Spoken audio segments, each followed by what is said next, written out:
Plus News edizione di Venezia, buon pomeriggio. La Regione Veneto ha ritenuto necessario individuare alcune misure urgenti da adottare per ridurre il rischio di introduzione del virus della peste suina africana negli allevamenti. Tutta la popolazione deve essere sensibilizzata perché ci possono essere comportamenti che favoriscono la diffusione del virus, ad esempio l'abbandono di rifiuti alimentari che potrebbero venire in contatto con i cinghiali o altra fauna selvatica.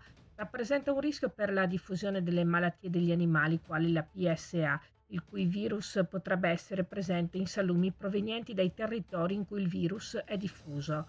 Viene disposto anche l'obbligo di allontanare e mettere in sicurezza i rifiuti alimentari nelle aree di sosta autostradale ai fini di non renderli disponibili per la fauna selvatica.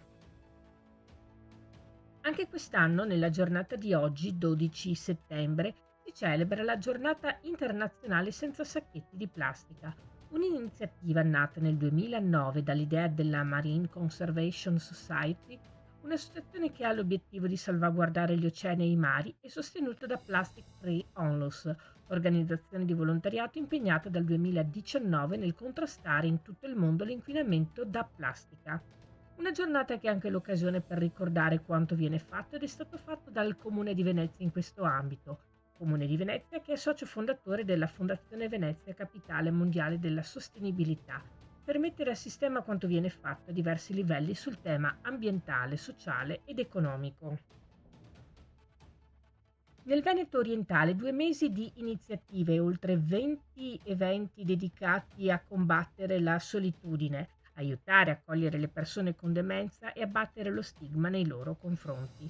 Ritorna il progetto Città Amica delle persone con demenza, coordinato dall'ULS 4 con la collaborazione della Conferenza dei Sindaci del Veneto orientale e il coinvolgimento operativo dei centri sollievo e dei centri servizi residenziali di questo territorio, oltre al supporto di ATVO.